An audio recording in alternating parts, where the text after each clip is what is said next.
Hey familia, Joseph Baba Ifa here again on the channel, connecting you to your destiny.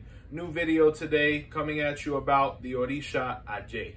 And if you haven't had the chance yet, please go ahead and tap on that subscribe button. More subscribers getting in line with the channel every day, and we're growing, so that's a beautiful thing.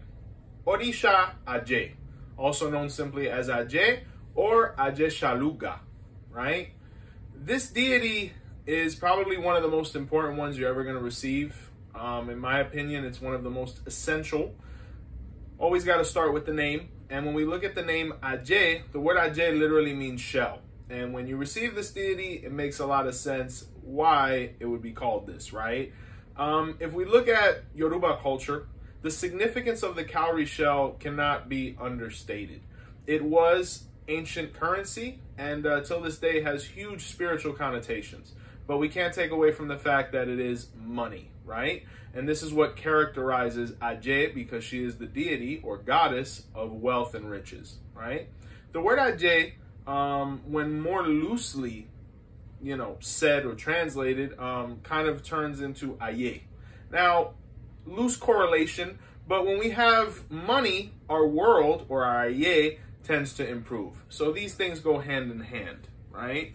When we look at the mythology of Aje, she's spoken of in various padagi, various esefa. She is so integral when it comes to our religion, because not only as the cowrie shell as a currency, but also as a means of divination and the voice of the Orisha. And ironically, to be able to hear an Orisha's voice or have a consultation, what do we need? Aje, or to pay the cost of the consultation. Aje, when we look at the mythology, is sometimes and mostly recognized as one of the daughters of Olokun, right? The deity that actually controls all of the riches in the world. Now, this daughter of Olokun, known as Aje, when you read various scriptures, sometimes she's seen as occupying the edge of the beach where the water and the sand meets. And that's why sometimes you see that some people offer water to Aje and some do not, because she's kind of right there at the border, and sometimes she's even associated with the bubbles that sometimes generate there. So that's one of the things, and that's where actually Aje receives all of her wealth and is the administrator of the wealth of Olokun. In the Afro-Cuban tradition, this role that Aje fulfills is usually more associated with Oshun, right? She's known as being the administrator of Oshun's vast wealth. So a couple different manifestations there, both legitimate. At the end of the day, all of these characters had a lot of money, right? Aje, though, is actually a deity that is very linked to and associated with Ifa. She's actually one of Orumila's wives, and there's various Odu where Orumila married Aje, or wealth, or money. And in one of our other videos, we actually talk about the significance of Aje as the wife of Orumila. But I'm going to go ahead and add it in this video because it's such an integral part of the knowledge that we have about her, amongst so many other pataki. But this Odu, or this pataki, can be found in the Odu of Obe Yonu, or Obe Suru, which means Obe is patient. And Aje is the culprit, or the reason this Odu is known as Obe is patient, because she was the one that caused Orumila to learn real divine patience. And what happened here was Aje was a princess, a very wealthy princess, and her father, the king, wanted her to get married and provide him with heirs and grandchildren and all the happiness that comes with that. And Aje was a very difficult woman. She was very difficult, right?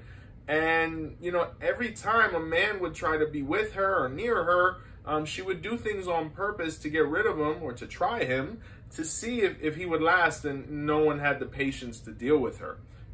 This is known as the pataki of Iyaile Iwo, which means the mother of the house of Iwo land, right? So there were some really strong suitors, and the king said, Aje, you got to get married. I'm getting older, and I need to make sure my kingdom is stable, right? So the first suitor that came was, if I recall, Osang, right? And Osang was very persistent. He said, there's no way this woman's not going to fall for me. I'm a stable guy, and I have to do with the herbs. I'm necessary. So they started their courtship process. And Aje, what she did was, being that she wasn't really a fan of Osang, she said, I'm going to put one of his taboos in his food, right?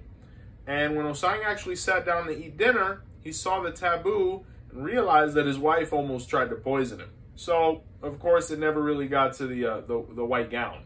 So Osang left, and the king was very frustrated, and he says, all right, well, this one's got to work now. Let's see if Ogun can steal your heart. And Aje laughed, and she said, all right, we'll see what happens. And once again, Aje used the same tactic, to try to make Ogun interact with one of his ewos or his taboos.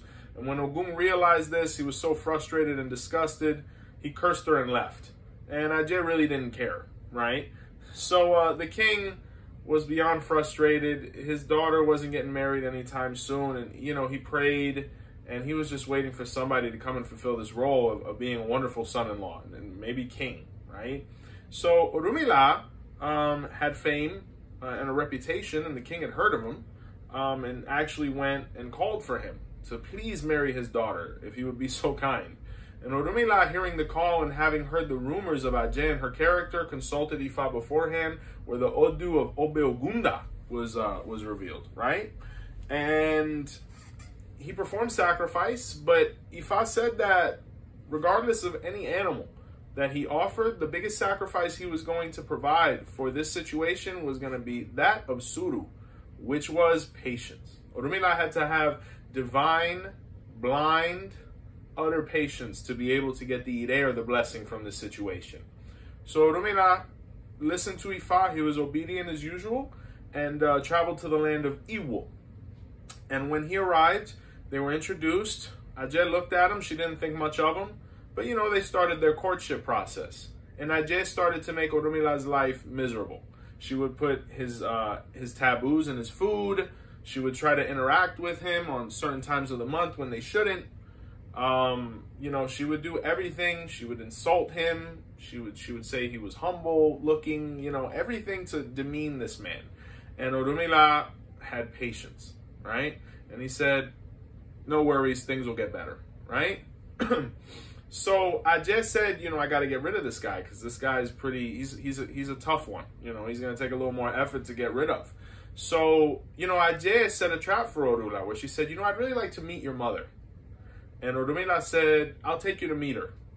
And they went to the cemetery, because Orumila's mother actually was deceased. And Aje looked at her grave and looked at Orula and saw that, he was very solemn about his mother's death and that he loved her very much. And she said, this is a perfect time for me to, insult him. And Aje literally, pulled down her pants and defecated and vomited on the grave of Orumila's mother. And when Orumila saw this, he was so stunned, and he had such a moment of fury. And, he remembered, Ifa's messages, and he said, if that's how you feel, that's fine. Things will get better. No worries. And Aje looked at him, and she was so enthralled with infatuation and emotion. And she said, this man, what patience he has. For me to defecate on the tomb of his mother, and for him to tell me he loves me, and, things are going to get better, and that's okay. I really need to be careful, because no man is going to tolerate this. So I need to marry this guy, because if not, I'm going to be alone, and I really don't want that. So Aje, looking at Orula, apologized, and she said, for your patience, you're going to be highly compensated, not only now, but forever, and our children will be. And she turned all of the excrement into gold, money, jewels, resources, silks, everything that wealth characterizes. And Orumila was very pleased, and, they went back, and Aje told her father, the king, I want to marry this man. And the king was elated, and there was a, big ceremony with a lot of pomp and glamour. And, Orumila became king by way of patience. And that's why Ifa says patience makes kings, right? Perfect example of Aje's character. To be able to appease Aje, we must have patience. We must be persistent. We must speak accordingly. Ifa says that we should never raise our voice around Aje or use, foul language. Her preferred color is white. Her preferred offerings are known as ogedeo mini, which are the small manzano bananas that are very popular in Cuba, and you can find them at Publix. She likes sugar cookies, whether they be the double stuffed vanilla Oreos or your regular wafer, right? Whatever you prefer. She likes shrimp. She likes boiled eggs, right? These are really big. Now, we're going to be coming out with another video on the Iamio Shoronga, but it's really interesting because the word Aje, when we translate it again, actually means witch. And, you know, in a very loose context, Aje is actually one of the Iamio Shoronga. And, you know, not literally, but when we look at the energy she manifests, this very intense, angry, feminine energy that comes from time to time when we don't know how to interact, or, you know, the energy that, you know, interacts in a way with men to test their patience, or, you know, with humanity to test their patience. And a perfect example of it is, you know, you never want to get a pregnant woman angry. You know, any of these things, she represents that. So it makes a lot of sense why traditionally Aje is a deity that is actually confectioned and given and consecrated by us, the Babalawos. Because first and foremost, she is the wife of Orumila. Secondly, she has a link to the Iamio Shoronga to a certain degree. And, you know, Orumila was the only one that knew how to interact with her and, you know, manifest her in a way where she was compatible with others. You know, no one else wanted to interact with Aje other than Orumila. And she said, the reason you will be the one to confection me and consecrate me is because you're the only one that understands me, and you can explain to the people how to interact with me, so they understand that, you know, I am a good person. I'm just difficult. And that's what it takes to become wealthy and sometimes well off and well to do. It takes a lot of sacrifice. It takes a lot of patience. It takes a lot of good character. Ifa says that to be able to achieve economic wealth, it takes all of these things. Another interesting fact that actually comes from that pataki is the contraction of the phrase Iyai Leiwo, which actually became Iyawo, or wife, or new initiate into Ifa. And that's why the Iyawo must have so much patience when going through their year in white, because it's going to be the most difficult year of their life, right? Because the Orisha, as well as Orisa Aje, is going to test your patience to see if you're deserving of the blessing, the same way Orumila was put to the test. So couple nice facts there, but probably one of the most important pataki that we have on Aje is in the Odu Obeyono. So for all those people that are Obeyono, Aje is very important, just like for everybody. In my opinion, Aje is a deity that everyone should receive, because money is a very real thing. And we need this deity to be able to solidify it to the point where there's people who aren't even initiated in Ifa that own businesses in Nigeria that have Orisa Aje received. Me personally, I always recommend having your hand of Ifa first, knowing your life Odu, building that link with Orumila, because it was by way of Orumila that the people interacted positively with Aje, and that's why we're allowed to ask Orumila for economic progress, because it's his wife. So who better to ask than the husband who knows how to interact with her, right? So colors. She usually lives in a white igba, right? You know, in Nigeria, it's an igba. It's you know, a gourd of some sorts, usually painted in white. You see the shells and the cowries that characterize her. It can be in porcelain. You know, mine personally lives in a yellow one, just because, you know, in the Afro-Cuban tradition, she's so highly linked with Oshun. That's how things kind of ended up. But usually you'll see her in a white one, right? Highly linked with Oshun. There's Odus that speak of that, such as, you know, Obeade and things like that. There's other Odus that speak of Aje, of course. Eyobe is a big one. Ogundabede, Oyekun Pelekana, which is actually the Odu within the Afro-Cuban tradition, known as the Isaraye, or where Aje came down from heaven. Ogundabede, we mentioned. There's a bunch of Odus that speak of her. Idetemeji, I mean, we can go on. All of the Meis definitely speak about her. But definitely a deity that everybody needs for that economic stability and progress, and definitely one you want to interact with, because Aje, apart from just providing money, provides all the blessings that money can provide, right? Or all the things that we want money for. Money is nothing more than a means to an end. So it's about being able to provide for our families, have these wonderful memories and moments, because at the end of the day, that's what we take with us. We spoke about the color white. Ideally, the animals offered to her are colored white.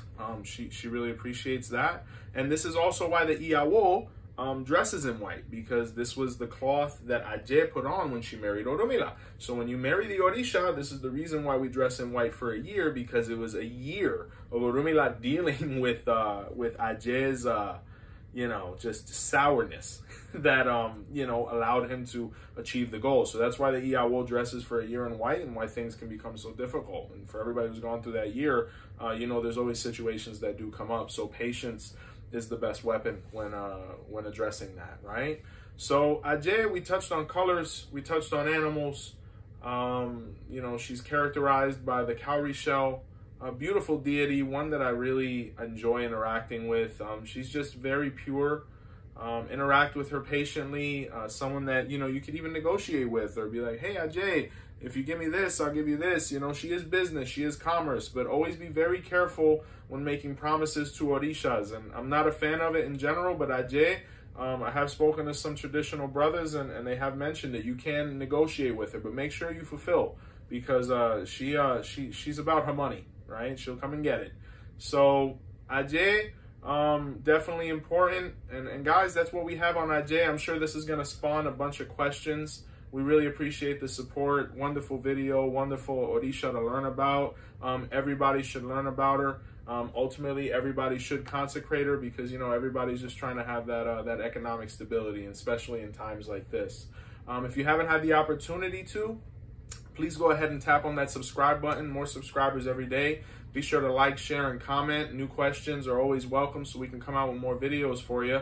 New shirts, Orisha drip line is out. botanicacandlesandmore.com is where you can buy them, free of shipping. And also a place where you can schedule a reading with me, Joseph Baba Ifa, to be able to, identify what situations might be going on, or help us get closer to that Aje, right, or that money. So we really appreciate the support. Joseph Baba Ifa, Botanica, Candles, and More. And guys, thank you so much once again. And Iboru Iboya, we'll be seeing each other soon, connecting you to your destiny. Take care.